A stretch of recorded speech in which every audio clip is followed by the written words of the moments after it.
Gente boa, gente bonita, dando prosseguimento aos nossos vídeos sobre urbanização. Na aula anterior nós vimos sobre hierarquia urbana, ou seja, a maneira como as cidades se relacionam. Vimos o esquema antigo, ou esquema clássico, onde a relação ela era verticalizada de cima para baixo. E o esquema atual dos últimos 40 anos, as relações entre as cidades, elas não são somente verticalizadas de cima para baixo, mas podem ser verticalizadas de baixo para cima e também horizontalizadas. Relacionado com a questão da hierarquia urbana, vejamos agora o tema das redes urbanas, ou o que é a rede urbana. Rede urbana nada mais é do que a própria interligação entre as cidades.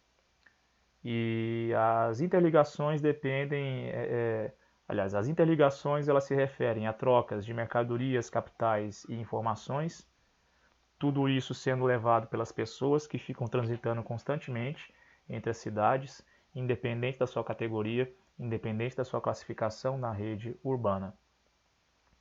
Mas a rede urbana em si, além de ser essa interligação entre as cidades, onde pessoas, mercadorias, capitais e informações circulam constantemente, a rede urbana classifica as cidades.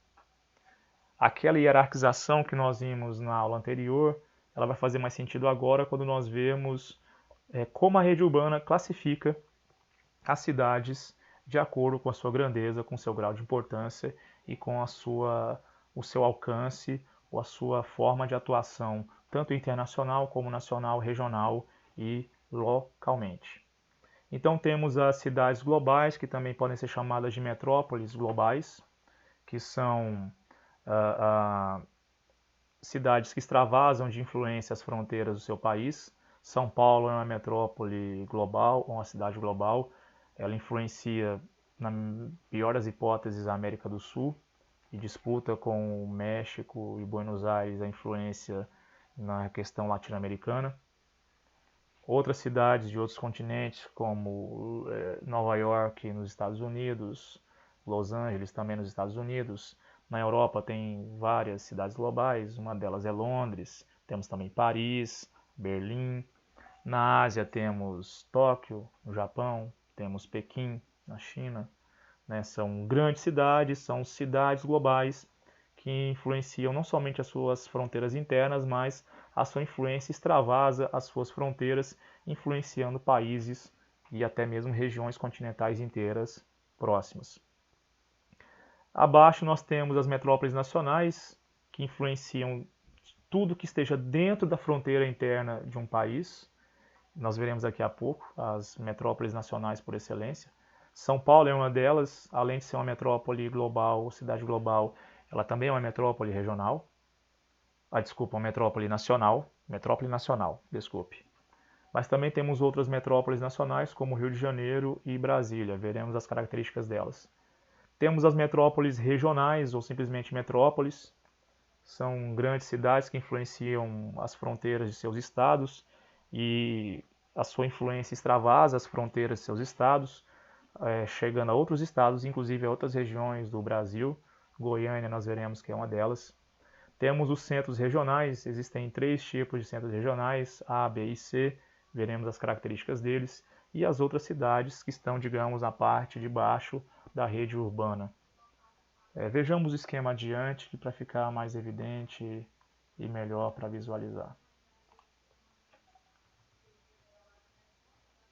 Aqui.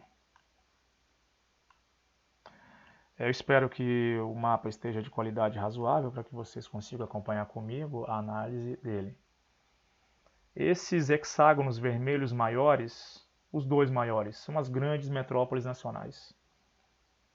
São Paulo, que também é uma cidade global, mas que nas fronteiras internas do Brasil é a grande metrópole nacional por excelência, é a capital econômica do Brasil, inclusive. E a cidade do Rio de Janeiro, que foi a nossa capital durante a colônia desde 1763, capital durante o Império e capital da República até o ano de 1960. Perdeu o título de capital política, mas mantém até hoje o nosso título de capital cultural. E Rio de Janeiro merece esse respeito e a consideração por ser a nossa capital cultural por excelência.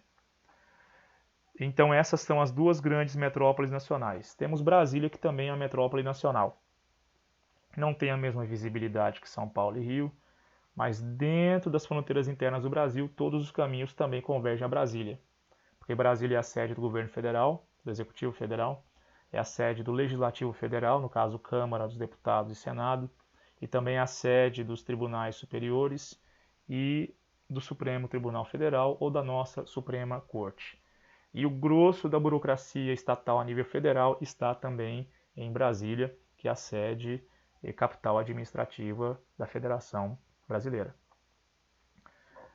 Abaixo, em relação à influência, nós temos as metrópoles regionais ou simplesmente metrópoles. Vejamos Goiânia, Goiânia que é esse hexágono bege escuro.